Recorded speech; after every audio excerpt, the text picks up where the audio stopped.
All right, welcome into Postgame Live on channel BSR. After an exhilarating Orioles game, we are here as we are every Thursday. I am Jake English, joined by Alan Smith of the Baltimore Orons. Alan, thank you so much for joining us. Hello, everyone. I'm really excited. This is my first official BSR after party. It's good to be here. Well, we gave you the perfect, the perfect introduction because this is how it works. You schedule yourself to do the post-game show, and you're all excited about it, and then the game absolutely sucks, and then you have to talk about it for 30 minutes after the game. And well, welcome to the party, Alan. We're gonna dig deep. We're gonna find something, some Pollyanna-ish silver lining in that particular game. I haven't figured out what it is yet, but maybe the two of us can suss it out over the next little while. All right, well, as is our custom, the first thing that we do is we take a quick glance at the box score, and frankly, there was a lot going on. I'm going to glance over, we're not going to talk very much about Chris Tillman with his 1 inning pitched, 5 earned runs, and 3 walks and a home run given up over the course of throwing 51 pitches. Let's take that aside for a second. Can I just say before we move totally past it that 24 pitches without recording an out is a thing that I never want to see again. I'm done. I just never want to see it ever again. I never want to see it for our team. I'm more than happy to inflict it upon others. Let's just say I never want to see it next to the name Tillman ever again. Gotcha. The Orioles got a great performance, I thought, out of Brad Brock, who threw 3.1 innings pitched, and then it was basically just everybody else from the pen. Mattis, who ended up taking a hard luck loss, Gilmet, and McFarland. On the other side of the coin, you had Lewis from Texas, who ended up throwing 5 innings and giving up 5 earned runs, letting the Birds back into the game. But it's okay. His bullpen held up strong. As far as the Orioles are concerned, offensively, you had Nick Markakis with 2 RBIs on that home run. You had, again, a couple of RBIs from 3 RBIs, rather, from Adam Jones, who also had a dinger.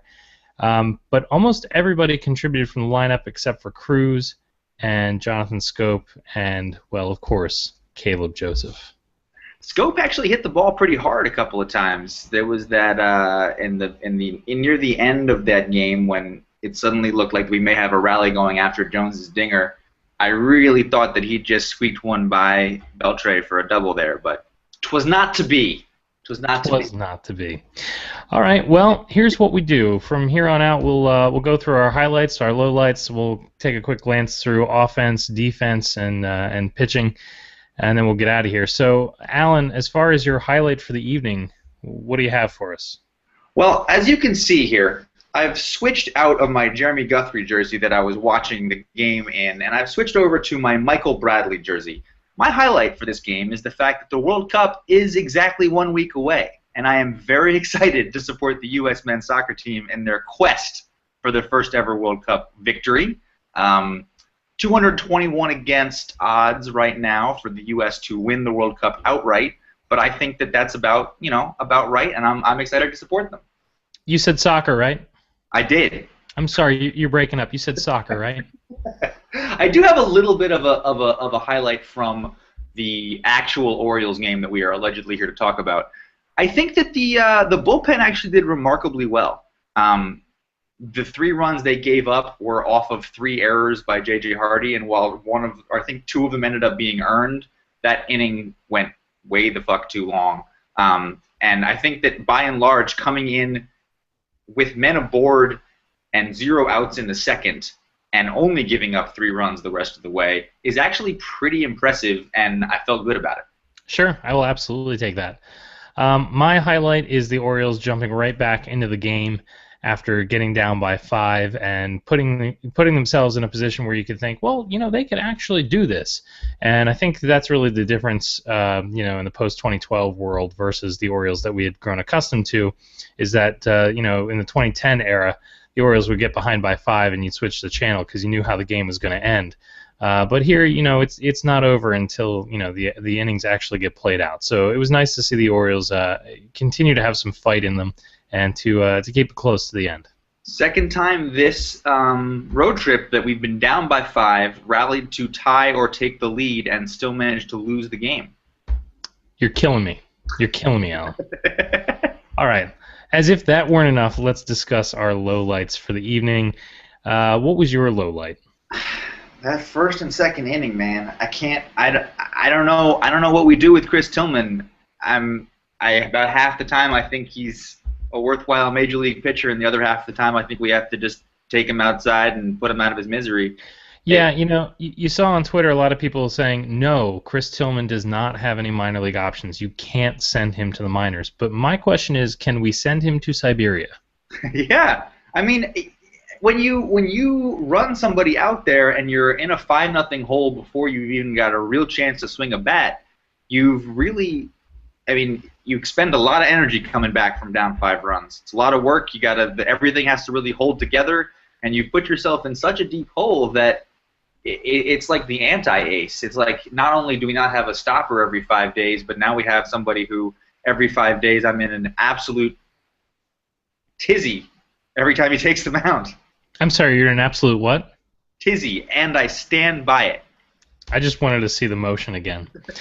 The other thing about Chris Tillman... The light of that whole experience was...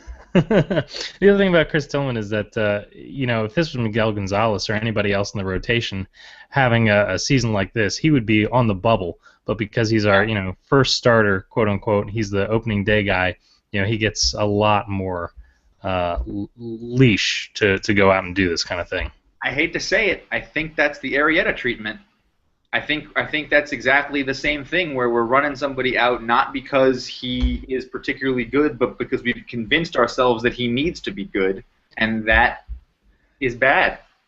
Man, this is an awesome, awesome show so far. All right, my low light for the evening has got to be J.J. Hardy's third error of the game that allowed the go-ahead run in the 7th. You never see that from J.J. Hardy, but you really know the baseball gods are against you when you see a third decisive error from that guy. And they all looked bad.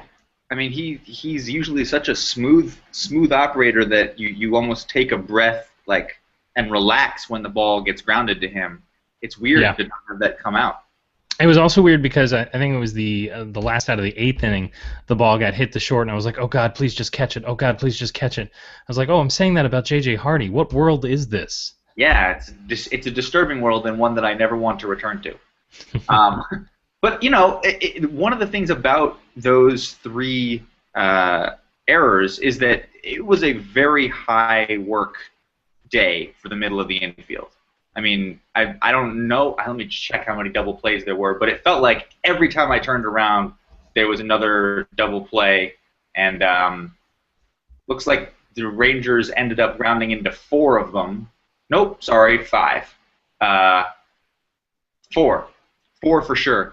And but it definitely feels as though the relief pitchers were doing what they're supposed to do, right? They're coming in, they're getting ground balls, they're giving the defense the opportunity to set up and play defense behind them, which is what we theoretically want with this particular defense.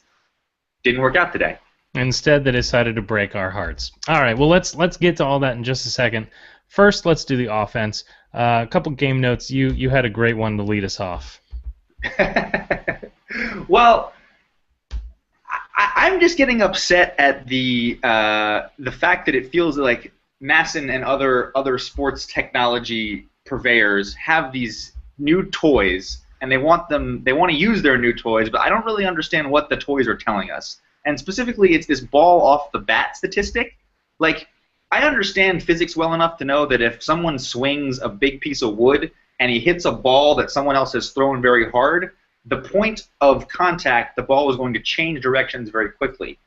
Now, whether it changes directions at 99 miles per hour or 102 miles per hour, I don't really care, and I don't really know why I should care. So, does anyone know what the point of the speed off the bat statistic is? Is there actually a sabermetrics thing here, and I'm just being crotchety? Well, they tell you each time what the major league average is, and I think it's supposed to be really impressive that a home run leaves the bat quickly, right? But or something. It seems like a correlation, but not a causation. Like he's already done the work of hitting the damn ball. Now it just happens to be moving at a certain speed. Well, I tell you what, I will get my best men on this. Scott will take a look at it and he'll All explain right, to me what the numbers mean.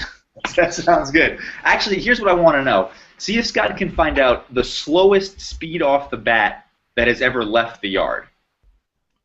I will certainly ask him, Alan, and you will be the second to know once he tells me off. That sounds good. So what else did you see from the offense this evening?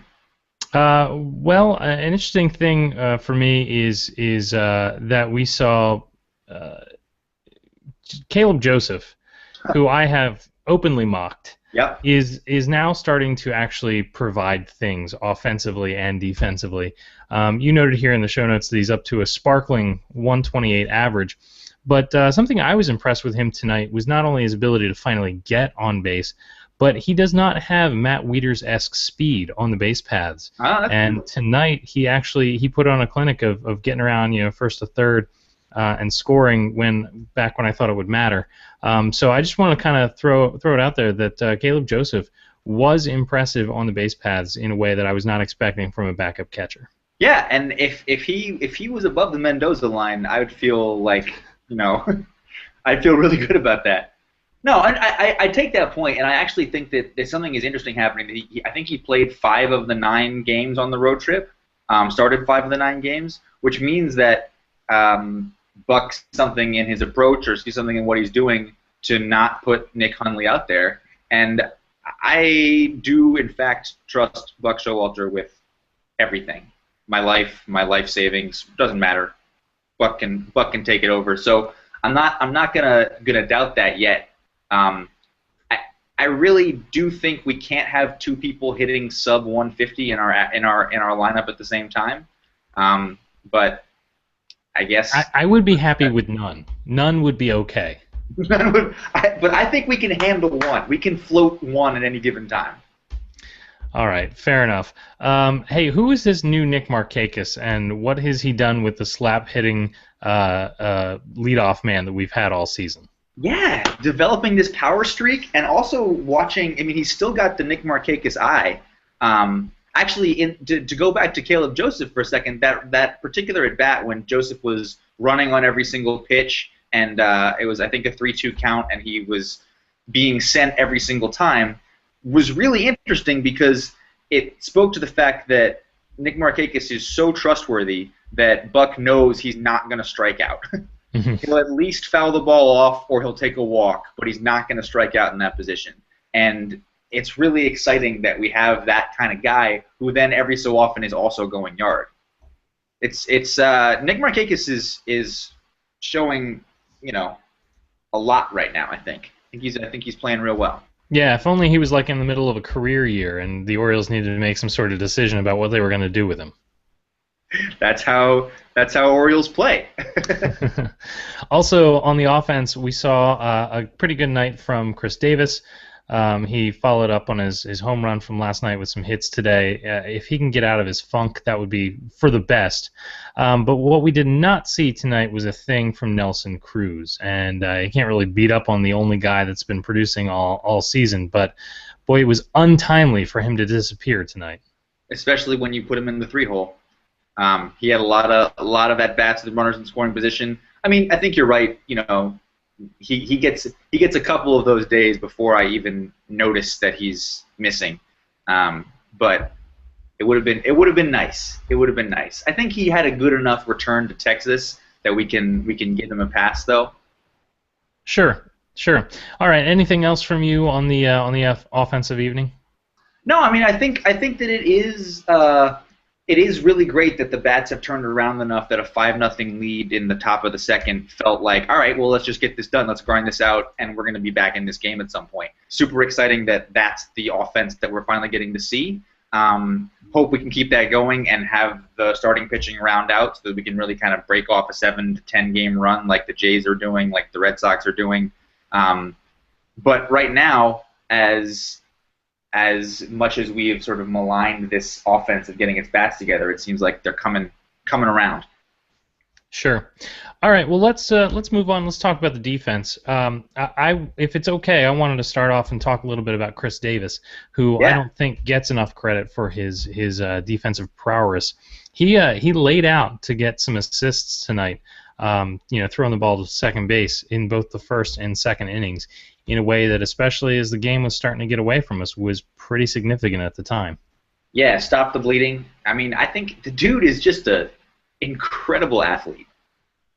You see him do, from coming in and pitching relief to like appearing to have the dexterity to be able to plug in at second base. Like he's just an amazing physical specimen. But I think you're right. I think that one of the things that happened in last year is that he got this, home run king vibe. That's what people set him up to be now, and they don't notice that he's actually a remarkably competent defensive first baseman. Sure. All right. What Although else? he should have caught one of those JJ throws. That's all I'm saying. Should have dug one of those out. Is that the one that he was stretched out? Yeah, there was one that was that he stretched for that I don't think he had any chance for, but another one sort of bounced a little bit short and he went for the scoop and just went underneath his glove. All right. Well, he's on notice officially. My Thank you, Alan Smith. off-screen gesticulations that absolutely capture the events in real time. Looks just like him. You're amazing. Exactly. All right. What else do you have for us defensively? Well, I mean, it was a bad defensive game, right? I don't think that happens very often. I don't think it's any reason to head to the panic stations. J.J. Hardy's never going to have that game again. It was a statistical anomaly, and it will remain that way. Manny got eaten up in the third inning, and that was an Olay. That was an absolute Olay. Yeah. Yeah, just like they teach you in Little League. Put your body in front of it. Yep, just take one, Manny. But yeah, it felt like this was an anomaly, and I guess maybe you just lose those games every so often. There's a consistency question that this team still isn't quite hitting, but I don't think that we should really panic about the defense yet. And as you pointed out, it was really nice that Joseph finally managed to throw somebody out. Because I think that without Matt Wieters, we were getting a little bit of a rep for open season on the base pads there. We gotta figure out a way to lock that down a little bit. I think both of my dead grandmothers had stolen bases on the Orioles after Matt Wieters left, so it was starting to become an ugly situation for sure. Yep. All right. So let's talk pitching here. What besides is there anything that has not been said about Chris Tillman that has not also been said about Afghanistan? He made me very, very sad tonight. And I think that he should be punished for that. Where did the bad man touch you, Jake? Where on this doll? Right here. Touch me right here. No, it's incredibly frustrating to watch Chris Tillman because you know that he's got those complete game shutouts in him. You know that he's got the stuff to be a good pitcher, and he just doesn't have his stuff together right now. It's really frustrating, especially because Masson showed a stat where they showed his opposing batting average through the lineup, each time, and usually a player or a pitcher has a great opposing batting average in the first time through the order, and then it gets worse each time, and he's exactly the opposite. So if he sees you a third time, then he's going to get you out, but more times than not in the first inning, he's going to give up runs, and you just can't have that. It's weird. I mean, I almost feel like we should go have him throw 2 phantom innings in the bullpen before the game or something. That he just seems to have this mental block almost about the first inning at this point, where he's not fooling anybody with anything. He's just trying to get the ball in play, and he was just getting smoked today.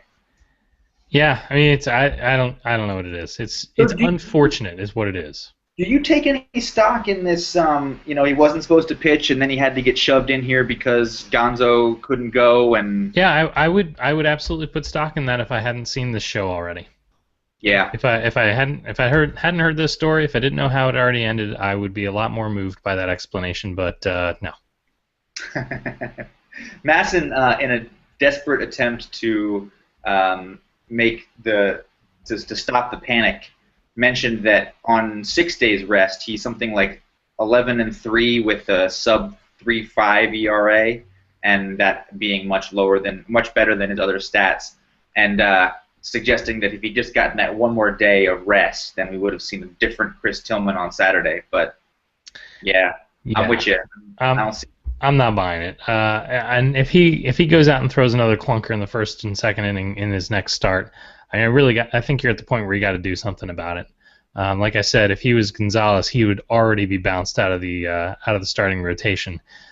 Something's got to give. Did you ever read a book? It's The Life of the Fielder or The Fielder's Life or something like that. About it's a fiction book about a shortstop who forgets how to throw.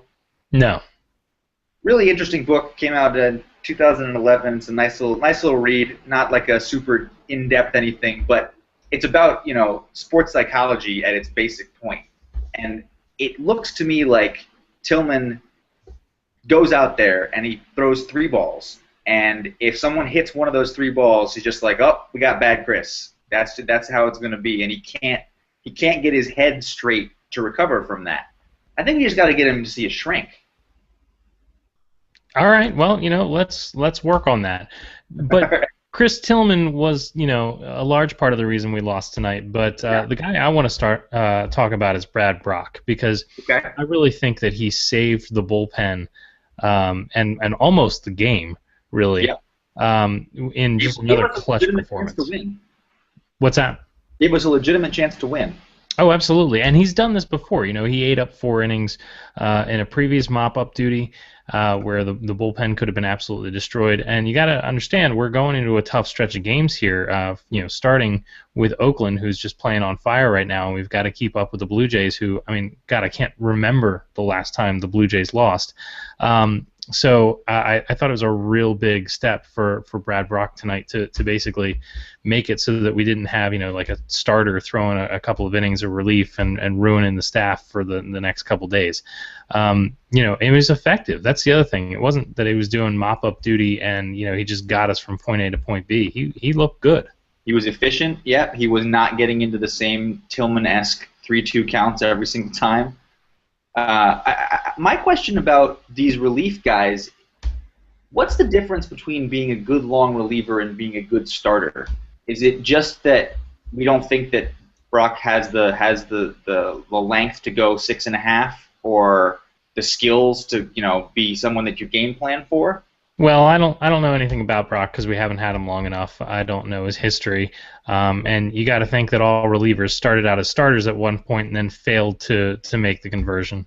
Maybe now, in the mid-teens, we're starting to get to the point where you're going to see pitchers from the high school and college level come up as relievers because specialization has become such a big thing. But right now, it's just a matter of he who is in the bullpen sucked enough to not be in the starting rotation. Fair enough. Yeah, I guess that always makes me think then that we're always one, blink away from Brad being the next T.J. McFarland and being almost unwatchable. But I guess we ride it while it's there. Yeah, and that's the other thing, is that he's not a superstar or anything. So if the Orioles, use him and then abuse him, and he's no good to us the rest of the season, it's not like we've wasted a great resource. That's fair. Well, on that great note, let's talk about another not so great resource, and that is Preston Guillemette. He has a weird overhand motion. I don't think I remembered watching him pitch all that much before, but it's kind of right over the top, and apparently right directly to the bats of the opposing right, team. and you can see the great speed at which it leaves the bat. Yeah, exactly. Masson will tell you right about it. Thank God. Yeah, right. The thing is about Guillemette is it's either up or down. He had a couple really, really great outings, and I'm not sure if it was that the book got out on him or he just lost whatever it was that he had. But the last couple appearances he's had have been unspectacular, to say it most politely. He's almost getting to be to the point where he's the white flag. You throw him out there when you know it's time. Yeah, the frustrating thing about the way that this game unfolded was I never felt like it was time to throw in the flag. Even because of it was all those errors, each one of those runs felt like we could have gotten out of this. We could have gotten out of this. And then to have Adam Jones come back the next inning and hit a home run suggests that, yes, in fact, if we had gotten out of it with just one, we could have been right back in the game. I think that that's a it was too early to throw the white flag. Damn it. And, T.J. McFarland did not look good either. Nope. He got out of there okay, but, boy. Hitting a walk, I think? Yeah. T.J. McFarland is funny because people are desperate to beat up on him and to cry out that he's a waste of a roster spot. But I think that T.J. McFarland serves a purpose on the club. It's just that you're going to get games like tonight where it's not pretty because he's on that cusp of whether he should be in the majors or not. Yeah, and I think it's another one of those situations where it's really dangerous to spend too much time looking at how we used our bullpen in this particular outing because you just can't game plan for 5 runs in the first. You can't. It's a fool's errand. So hopefully we never see a game again with a box score that looks quite like this in terms of Brock, Webb, Mattis, Guillemette, McFarland. That's too much. That's Sure. a bad look. It should be O'Day. It should be people who are good at pitching. All right. Well, anything else on the pitching front, or is it all just bad news and we should move on? I think we have to just take it as hopeful that next time we see Chris Tillman, we get good Chris. Here's hoping from your lips to God's ears. All right. Outside of those things, any other notes from the game? It's a little bit disheartening that Oakland has already set up shop in Baltimore before we even got on the plane. Yeah, I don't get that. They had an afternoon game, and you would think that the MLB schedulers could have put that together, that maybe the Oriole-Ranger game should have been an afternoon game today. I guess you don't want to take too much revenue away from the home team, but, yeah, boy, it would have been nice. It would have been nice, and I think it's going to be, especially coming off of a game that is disheartening, there's almost no chance that everyone's going to be in top fighting form tomorrow for the Orioles in the first game in an important series. Like, they're going to be tired. They're going to get home at 5 a.m. this morning. It's going to suck. They will indeed, but good thing that they've got such a cupcake opponent in the Oakland Athletics. And such a deep bench. Right, and the bullpen's going to be fried, so they need a good start tomorrow. And who is that going tomorrow for us? Tomorrow it is Wei-Yin Chen against Tommy Malone, so doesn't look good for the good guys. We hit the hell out of the ball when Chen pitches, right? That's why he's 6-2. Yes, he does get bailed out by the offense. Okay, well, hopefully he can keep the talisman of good luck thing going, if nothing else. Yeah. Another thing that is mentioned here is Kevin Gausman. If Gonzalez can't go on Saturday, is it going to be Kevin Gausman that gets brought up for the start? What do you think? The Twitters say he's packed his bags, so I think he's going to at least be physically there. Well, do not challenge the Twitters for its wisdom. The Twitters are all-knowing, all-seeing, and the problem with being all-knowing and all-seeing is you see both sides of everything at all times. But I think Gausman will be up. I think we'll probably throw him in there again. It seems to be how we're using him now. I don't like it, but I think it's probably what's going to happen. I mean, if Gonzo couldn't lift his arm over his head today, I don't see how he's able to throw the ball with velocity on Saturday. Well, I think the real question is there any way that we can damage Chris Tillman's oblique? Yeah, really. Someone just needs to push him down a set of dugout stairs real quick. Just have him sleep on Gonzalez's bed. That's all. It's no biggie. All right. So if Gausman does get in the game, what do you expect from him? Do you think he'll do well? Do you think it'll be more of the same from what we saw in Detroit and, frankly, the rest of his major league career as a starter? We are not making it easy on that boy. We're bringing him up on short rest to face the Tigers. We're bringing him up with no preparation to face the streaking A's. Like, we're certainly not throwing him any bunnies in here to gain some confidence and figure out how to pitch in the majors. I think the kid's got really good stuff.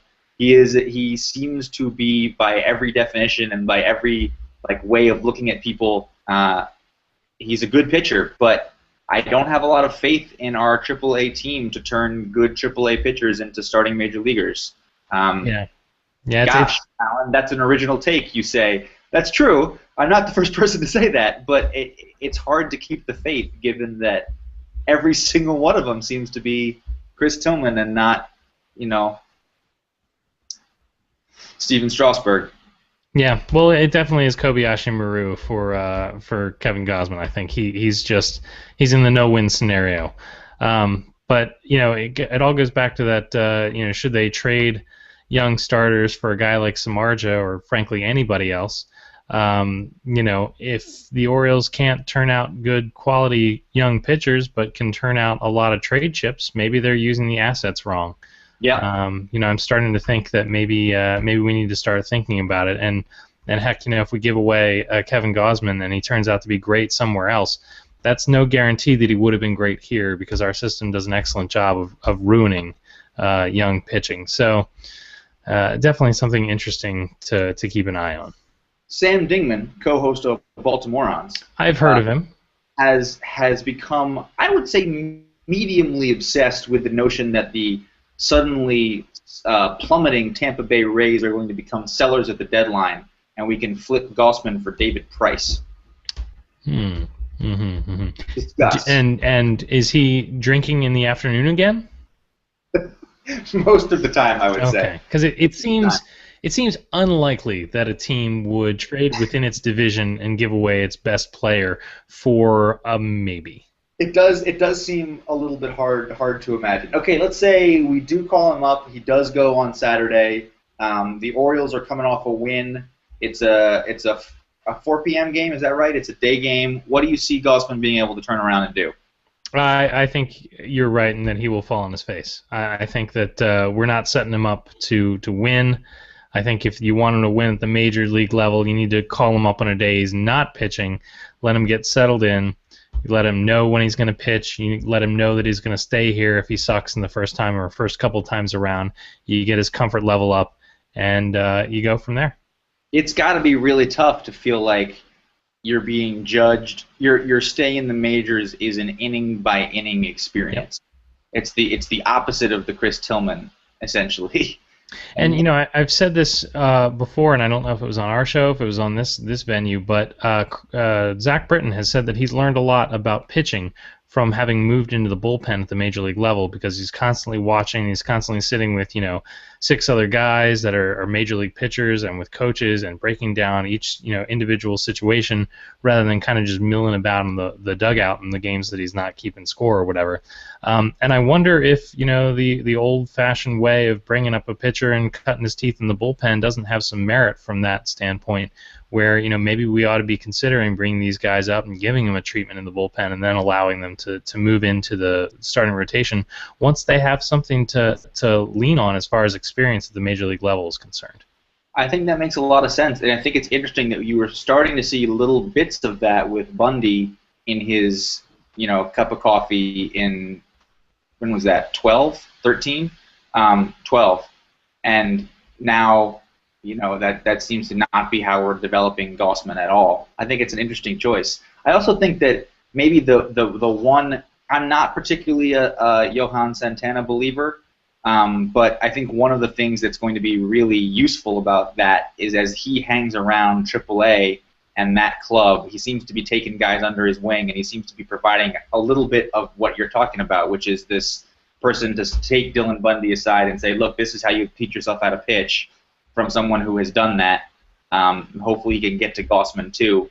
I just think that you're totally on point when you say we have to give these guys, a 5-start window or a 3-start window or something to give them a sense of a routine, of getting into a pattern, because I remember what it was like to be 22 and 23, and I remember how excited I got about everything, and I just feel like if you're going to get up and you're going to tell me I have one start and one chance to prove myself before I go back to the minors, I'm going to overthrow everything. I'm going to be super hepped up. I'm not going to sleep the night before.